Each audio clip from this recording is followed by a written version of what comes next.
son vitales. Los archivos son la memoria de una ciudad. Desgraciadamente en Torreón perdimos durante la Revolución los archivos varias veces. Cada vez que entraban las tropas revolucionarias, los archivos, en algunas ocasiones, los quemaban. En otras ocasiones, cuando dejaban la ciudad, se los llevaban. Alguna vez una parte del archivo fue a dar a Chihuahua, en otra ocasión fue a dar a Parral, pero nunca fueron recuperados. Entonces realmente Torreón no tiene muchos archivos anteriores al término de la Revolución. Y con ello, pues, Torreón ha perdido mucho de su memoria. Sí, bueno, miren, en el año 2000, que llegó la nueva directora de archivos, se encontró una caja de madera cerrada con llave. Después de varios días, la curiosidad le ganó y rompió la cerradura y se encontró dentro un acervo muy rico de fotografías de la Revolución, de imágenes. En algunos casos eran fotos, en otro caso eran negativos. Y pues no se sabía bien a bien de quién eran. En algunos casos los sobres había negativos en sobres que estaban membretados como Miller Brass Foundry. Entonces, bueno, dijeron, debe ser del propietario de esta fundición. Entonces dijeron, este es el autor o el dueño de este acervo iconográfico. Él es Hartford H. Miller Cook. Así se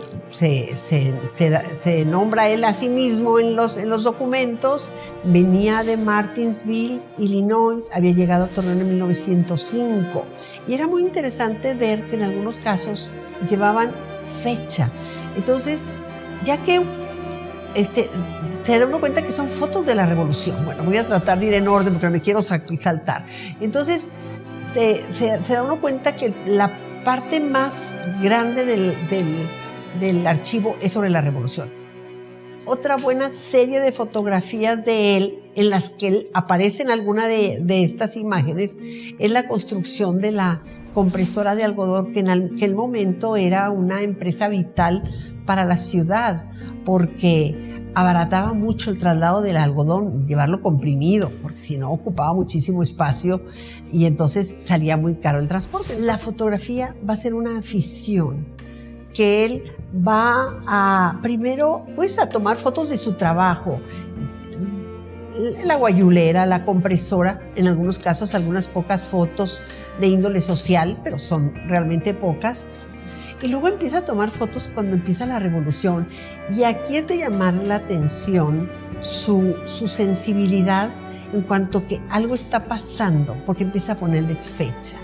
Él no fecha las fotografías antes del inicio de la Revolución.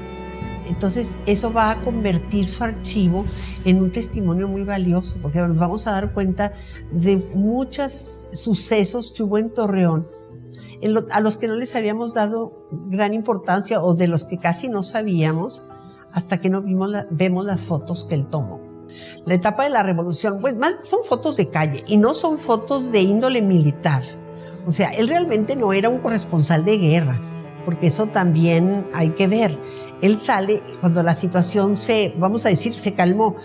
En el caso de la primera toma de Torreón, que es la de los maderistas en mayo del 11, sale los días anteriores y sale el mero 15 de mayo. Él debe haber salido alrededor del mediodía, ya que ya había pasado, ya que llega Emilio Madero, que era el jefe de la región, entonces, y que pone calma, aunque bueno, según las fuentes le costó trabajo llegar a pacificar a toda aquella pues turba que iba robando y asesinando. También Miller tiene una serie de fotografías sobre los motines, sobre todo las mujeres que habían perdido o que estaban abandonadas porque los hombres andaban en la guerra o porque habían muerto sus maridos, sus compañeros de vida y tenían hijos que mantener, pues se dedicaban a asaltar los trenes o algunos veces hasta los comercios para poder saciar el hambre. La serie de Miller sobre de estos motines es muy interesante. Ya la verdad somos muy afortunados de tener este archivo.